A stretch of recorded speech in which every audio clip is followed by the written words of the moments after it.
had to step away for a conflict, but I certainly think that this is one of the most important sort of roundtables that we have had.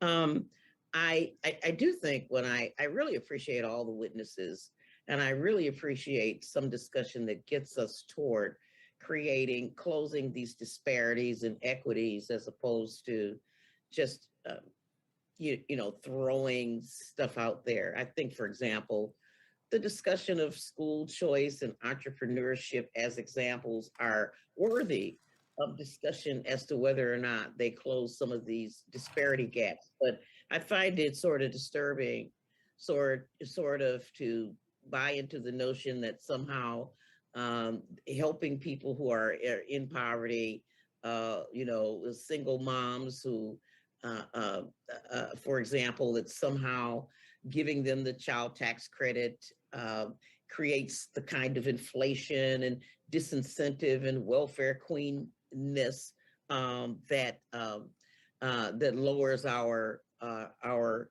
growth and contributes to the disparity, and somehow that the welfare benefits that we give them trap them into poverty. And I guess maybe I'll start with Dr. Hamilton. I am noting here a footnote from the Federal Reserve Bank of San Francisco in April of 2021, the economic gains from equity. And what they have said is that notably, parental marital status, education, and wealth have negligible power in explaining the Black-white income gap at all levels of income, nor does geography play an equalizing role, even when controlling for parents' income.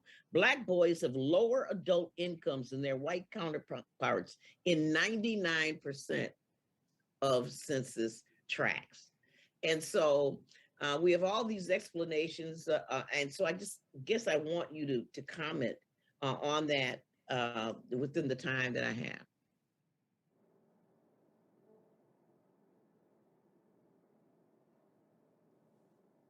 Apologies, you nailed it right there. If you look at wealth as an outcome, no matter what you look at with regards to cleavage, the disparities don't disseminate, they actually increase. So over time, what you find is, if you look at even just Black women that are married and you can pick that with a college degree, as they age in the life cycle, their wealth is lower than that of comparably aged white women who have never been married and who are not college educated.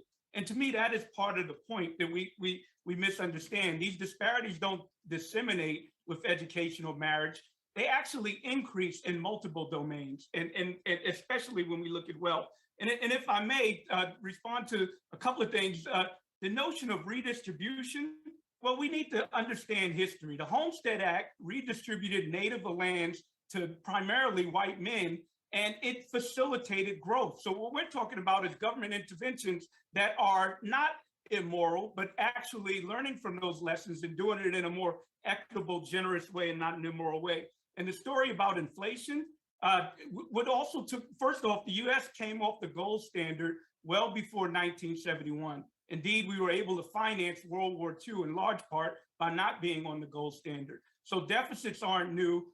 What is important is how we invest in our greatest resource, our people. In 1971, we had the OPEC crisis. If we look at other countries that have inflationary problems, it is usually because of a foreign national exerting power over them. So our currency crisis is driven largely by the manipulation of oil prices that had detrimental effects on our whole economy, which is another reason why we need the Green New Deal.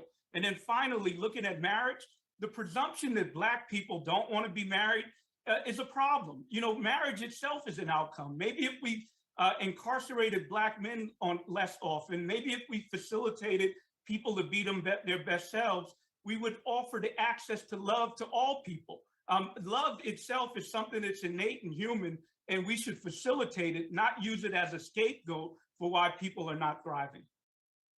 And thank you so much for that. And I just want to say before I go, I get very emotional, Mr. Chairman, when I hear these straw man arguments made every time we try to talk about disparities, and you get these boogeymen things, like these government programs and in welfare and welfare queens and